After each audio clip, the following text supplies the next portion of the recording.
Hey everybody, DJ Lou here. So you want to buy some new speakers? Let's talk about it.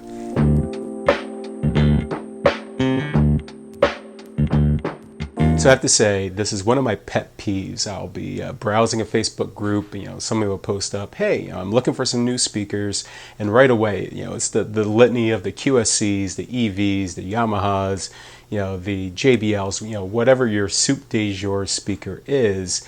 And almost never do you actually see real questions pertaining to the whats, the whys, the hows, and really kind of diving in to make sure that what you're recommending to this person or to this company is something that will be beneficial to them. That was something that will work in their favor as they make these major investments. So here are my personal questions that I ask people when they are asking for new speakers. So starting with number one. What are you using this for? Are you a club DJ? Are you a radio DJ? Are you a barbecue DJ? What's the common breakup of the type of event that you do? Because this is fairly important because, anything from the type of sound that you're trying to reproduce, the type of venues that you'll typically, be at. Some of these venues, you're going to be going upstairs more than downstairs. You want to kind of, iron out the specific use case for it. And it may be that you just have this kind of, I'm doing it all, and that's totally fine. But first, clearly define to people, what your goals of these speakers are going to be.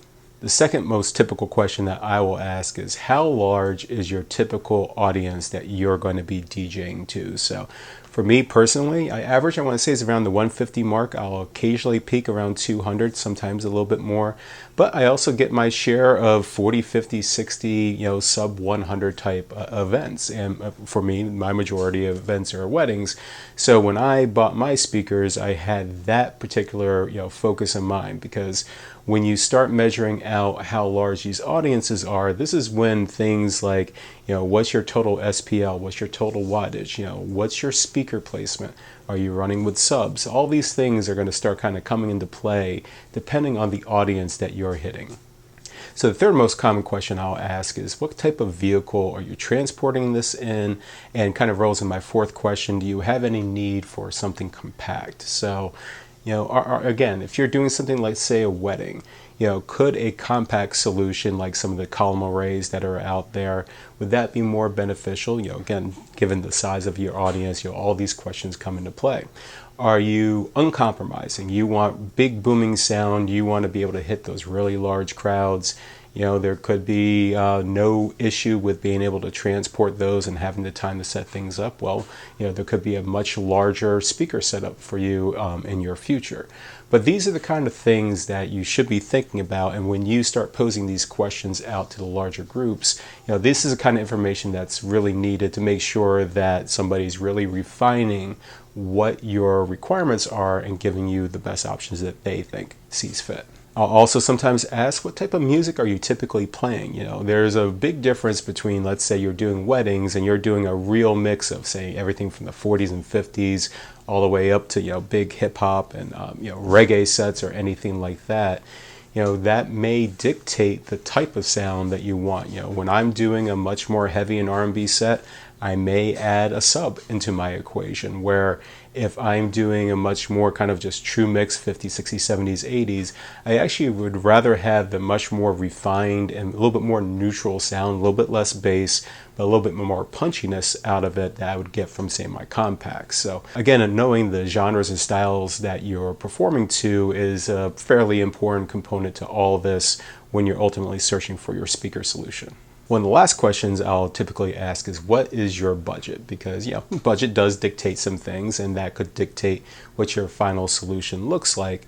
But make sure you also have a realistic budget. If you're expecting really, really booming sound and top-end quality and only spending $1,000, $2,000, that might not be something immediately achievable. But let's say you're trying to grow into a solution. Maybe you want to just do one sub right now and a pair of top cabs. Maybe you want to, let's say again, you're a wedding DJ and you need additional sound for your ceremony and cocktails.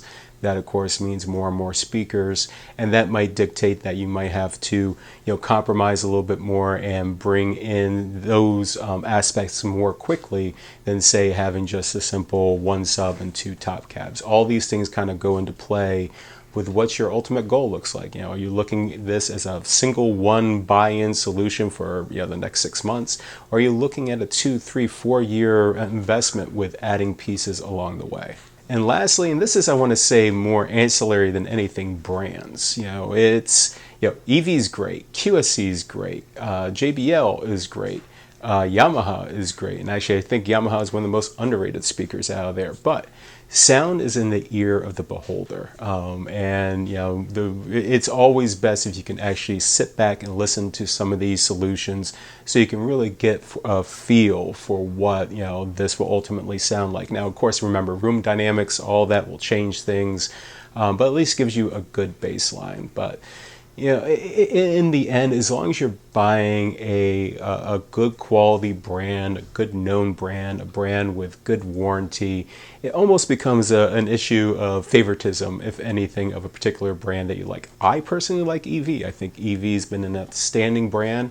I think Yamaha is one of the most underrated brands out there. I really like my Mauis for my battery-powered solutions, but each one fits a very specific purpose and a sound. And some people might like the sound of a QSC better. Somebody might like a JBL better. Again, this really comes down to a much more personal preference, a preference of auditory, likeliness. Some might have a more, pronounced mid, a little bit more pronounced low. Whatever that is, always see if you can try to, whether it's shadow another DJ that has those speakers, or finding a local guitar center or something like that, just so you can kind of hear what's out there. But in the end, brand is almost, it's a toss-up, really, in the end. Think a little bit more into the things that you need, your requirements, before finally making that investment. Well, there's a video, and I hope you liked it. And if so, make sure you click that subscribe and hit that thumbs up on this video. If you like content like this, head over to my Patreon page and subscribe. And if you do like more videos like this, check out my 4 DJs Only playlists and other great videos on this channel.